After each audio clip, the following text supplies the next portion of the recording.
Hey girl, hey, welcome back. So today we're going to talk about being childless during the holidays. So I'm going to kind of give you like a little recap of my life. So around I think it was 16, I started noticing my periods were a little rough. 17 for sure. By 18, I was having my first surgery. I had my first laparoscopy surgery. I'm gonna keep it real. I actually think I had my first laparoscopy surgery. No. It had to have been when I was 17. So anyway, so between the ages of 16 and 18, I don't know why that matters, but I had my first laparoscopy surgery, and during that, they found out that I had endometriosis, and at the time, my endometriosis was bad. It was like stage 3 at that stage, at that point. And, like, it was crazy. So, like, if you're not familiar with the female, insides, so, you know, it goes like this, your uterus, the fallopian tubes. Well, my tubes, because of the spiderweb like substance, was connecting to my fallopian tubes to my uterus. And then there was like a pool of TMI, a little just pool of blood just chilling, just because my body wasn't doing what it was designed to do. So that was then, and then I got put on birth control to help manage my pain. Like, y'all, girl, if you have had a bad period, you know what I'm talking about, okay? And they are the devil, right? And you struggle to get up, you struggle to like do anything. I was usually balled in a little corner, like curled into the fetal position, nauseous, like it was annoying. So had my first surgery when I was like between the ages of 16 and 18. I'm pretty sure it was 17 because it doesn't actually matter. Again, I don't know why I keep digressing about that. So anyway, we, for surgery, 18, always thought, like, you know, they said it was still a really good possibility. I'm going to have kids, yada, yada. I'm like, cool. Fast forward a bunch of years. I've had a bunch more surgeries. I had a few more laparoscopies, some DNCs. I've had some ablation surgeries. Fast forward, I don't even know when I was 18. So probably around 2004 or 5 is when I had my first surgery. So between 2004 and 2006 is when I had my first surgery. And then flash forward, I've gotten married. I've had a bunch more surgeries since then. 2015, my husband at the time, I was like, I kind of want to try to have kids. Like, I'm not trying to have kids, but we were no longer preventing them. So I went off my birth control, which was like a whole thing because literally from, you know, 2004, and so basically pretty much all of my reproductive life, I had birth control in my body and all those hormones. And so it was really, really, really rough going off the birth control, because like I had never experienced that in my life, basically. And then also during that time, I was on a antidepressant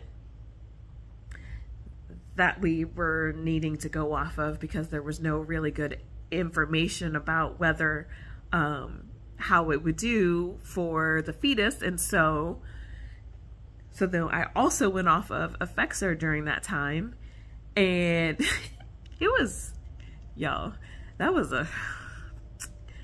I laugh because Lord have mercy, I am so thankful that I'm here. That was a tricky situation. My body was going through so much. no more birth control, no more antidepressant. Like, it was almost like a good thing and a bad thing all at the same time. And I didn't know how to handle it. And he had just gotten a new job, and it was a lot all at the same time, it felt like. No, it wasn't 15. It was between 2015 and 2017. I don't know why. I've got like a gap of years, or I mixed them up or something like that, because irrelevant. 15, 17, because I don't think it was, I feel like it was 2017. No, it was 2015. No, I was definitely off of my birth control and ready to go and hoping for the best, as far as like, you know, we're no longer preventing it, but we're no longer whatever. And then I asked him for a divorce in 2019. And then I went on birth control again, because I didn't want to get pregnant in any kind of situation, you know, whether him, whatever. And so, also, let me add, I chose to go with a non-hormonal birth control at that stage, even though my endometriosis had been so bad at this point now.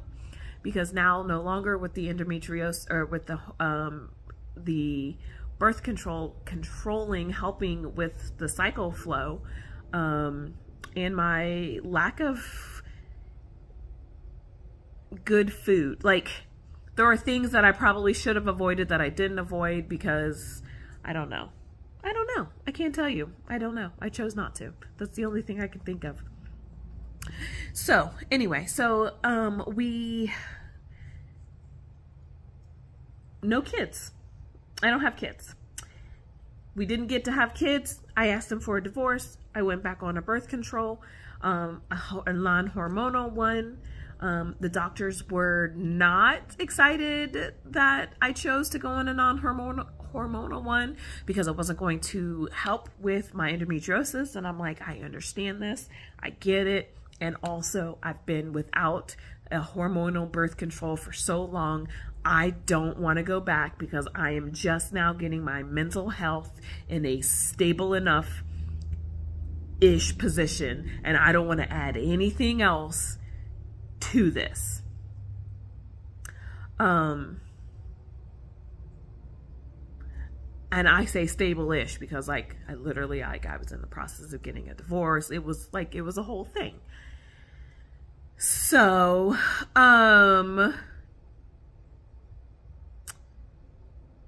yeah. Then, 2 years ago, let's see, it was 2 years ago when I had that. My pain was getting bad, and my pain was getting almost unbearable. And so 2 years ago, I had a surgery in August. And actually that year prior, I had a surgery, I think, in December. So I think it had been like December and then August. Or I don't remember what it was, but I know I had 2 surgeries in 1 year. And the first surgery, I went on ahead and had, when they scheduled, I was like, the pain is just, I can't function.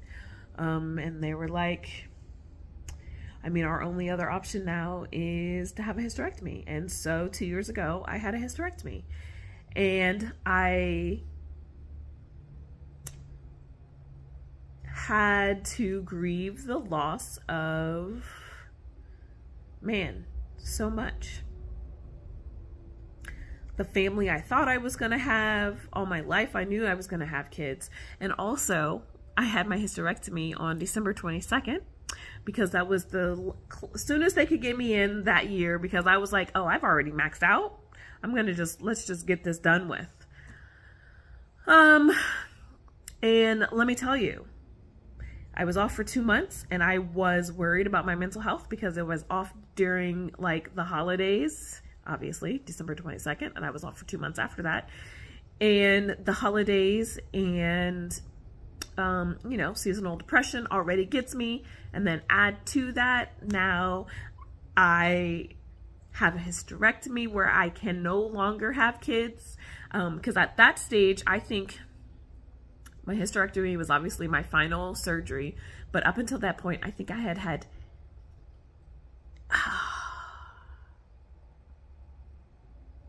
16, no. I think it was like 15 surgeries to make sure that I had kids, only to end up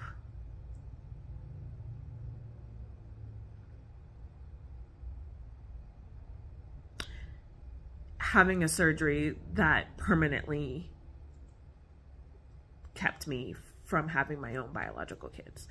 And a lot of people are like, oh yes, I'm so sorry. You know, you can adopt, you know, you can whatever. And it's like, let me just like a quick little PSA, a public announcement. When people say that they can't have kids, your first response, it doesn't necessarily need to be voiced. Oh, well, I'm sorry. You can say like, I'm sorry that you're experiencing that. But please don't give me my options, because guess what? I'm pretty sure I've already thought about all my options. I've thought about surrogacy because I still have my ovaries. I've thought about surrogacy. I've thought about adoption. I've thought about fostering. I've thought about all the things. So not giving me my options is not very helpful. And I know that when people are saying this, they're trying to be helpful, but also let me just tell you, as somebody who has heard it so many times, it's not helpful. I already know my options. For me, it's not the same.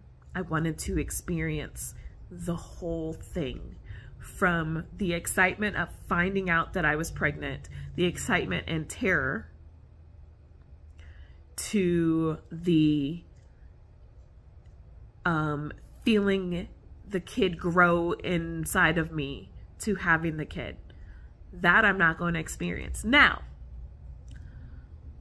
I do want to say, and I'm like trying to gauge the time, because like, actually there's a lot, and maybe this will be maybe I'll like pause and come back.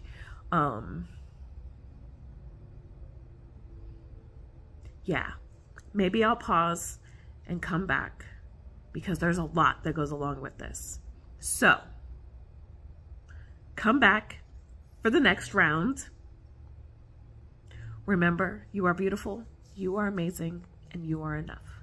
See you.